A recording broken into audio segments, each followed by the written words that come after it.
Hello there! Welcome to another video! Have you ever wondered ba of how I do my makeup when I'm on TV?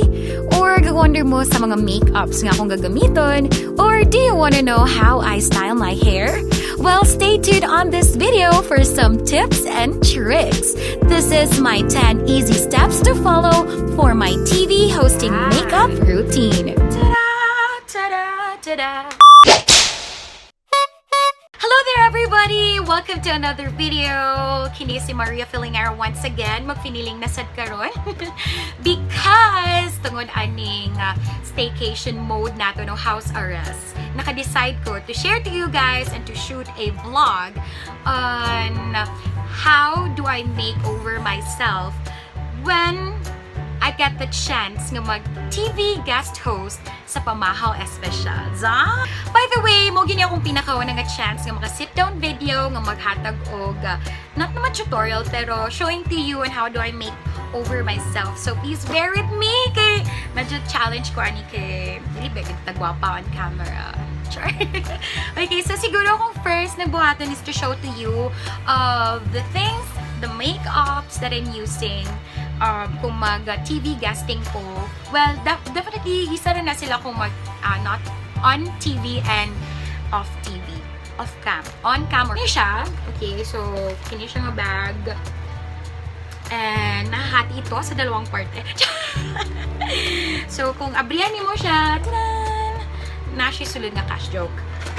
Naadiri na ang the things that I really need. So, bago lang gid ko nag-declutter. So, here are the top 3 favorite na ako nga shades nga lipstick. Very important for my eyes nga mga palette. Yan. And my makeup remover nga wipes.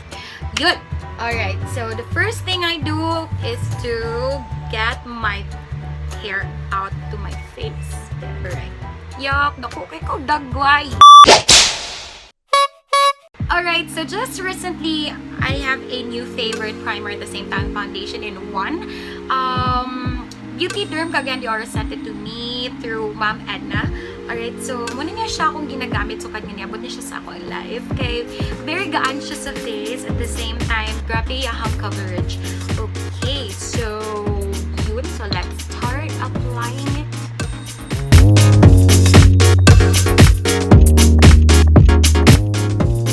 I always go for 2-in-1 products. Kanang mga makeup products nga multi-purpose because it saves my time in applying it. O syempre, I always make sure that I can meet call time para dili malate.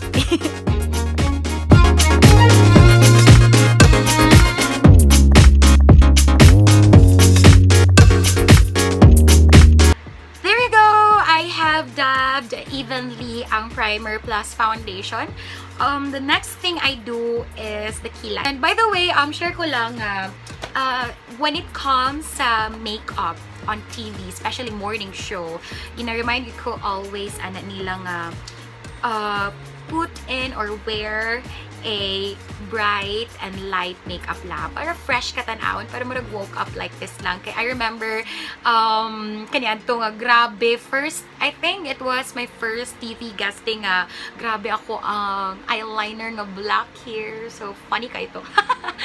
Anyway, so ang kilay. Till now, ladies and gentlemen, di pagyapon ko kabalo mangilay. That's why nagpasalamat gid ko ani nga eyebrow nga murag mascara type siya. Kay i-follow lang nako ang diri ako ang kilay nga grabe ka baga. Okay? So, let's try if ma-perfect ba nako.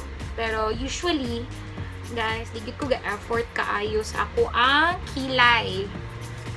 Normally, gina-follow lang yun na ako ang shape. And, shape ba?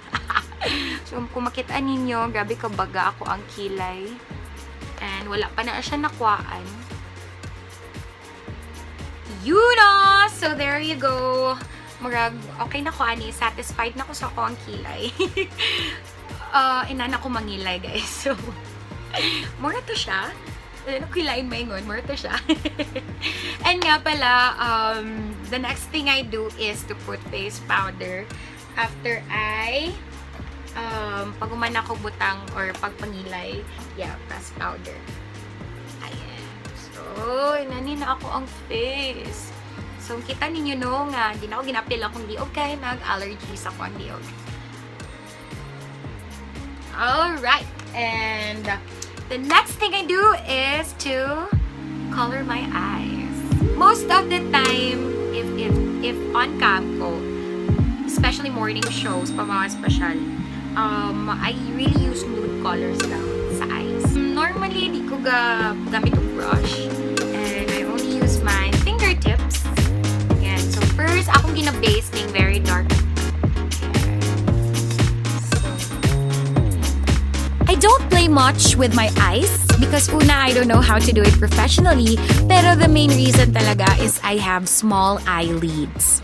So after putting the base nga kini siya, I go for a lighter color na dayon. Either kini or kini siya. But for now, I'll use this one.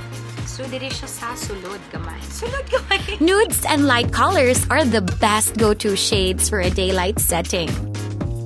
And the next thing is the lashes. So how do I do it? First, ako di siyang gina-curl, but for now, bago lang ko perm, ati Carol. So, DM ninyo na siya, Carol Faye, sa Instagram. So, ato na siya ipabaw una. Yan ako ginabot ng mascara. For a curved lashes. Una ang curler, then mascara, then curler again. Go. And next one is the contouring. Kung tang nawong, saan man ako na para ma-angle ang face. Contoured. I consider contouring so important because it is my way to achieve angled and shape nga face.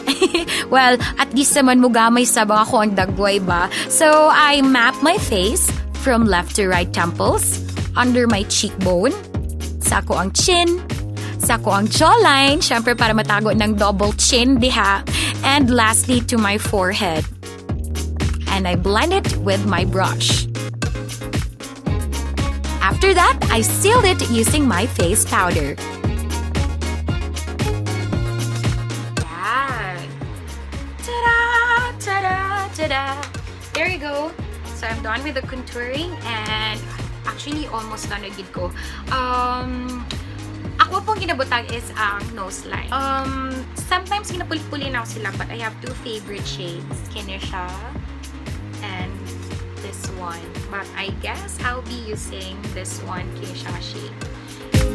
Uy, sorry ha, but I'm not so good pa in doing my nose line. Kaya ka mo na lang din mag-adjust, please. I am using this one. Masyag off-white nga, shimmer-ish. So, para more na siya light.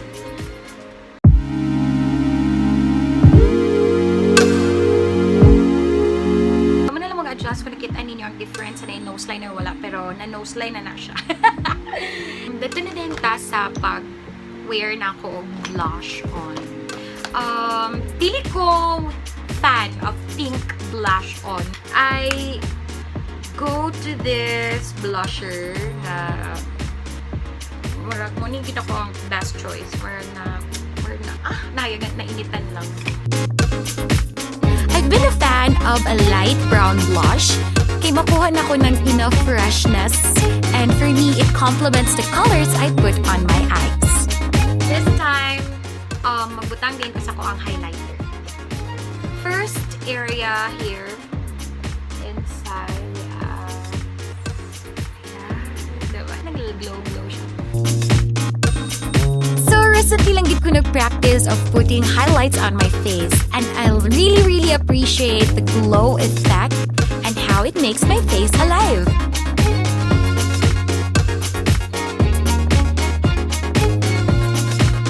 Kita mahuman, but normally I don't put lipstick muna. Kaya mag-curls ako sa ang hair. Easy breezy hairstyling with this curler. There you go. Nakulot na siya. Later na nato na siya bungkagan. Aside from its instant spaghetti curls, It is really a time saver, most especially sa ako nga always on the go. There you go! Na-plaster yun ang pagkulot sa akong hair. And after curling my hair, that's the time that I apply my lipstick. So, di na ako maghatagod resume. Huh? Mag-apply. Okay, bye. Wale ang joke. I mix-match my lipsticks. I always aim for a subtle, nude na reddish na lips. That's why I started off always with lip tint and layered it with my two other favorite shades.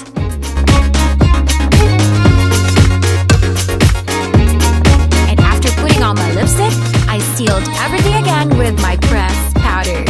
And there you go, everything's done.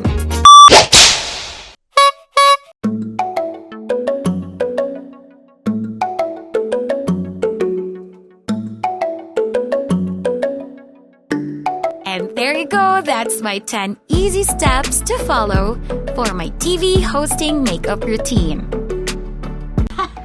Again, na-survive na ako ni as a first-timer to do a sit-down video nga mag-makeover. If you guys want me to do more of this kind of video, comment below and may mga suggestions.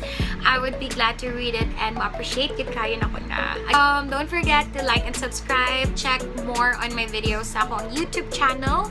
And see you guys on the next one. Kinilaman si Maria Feelingera. Bye everyone. Mwah!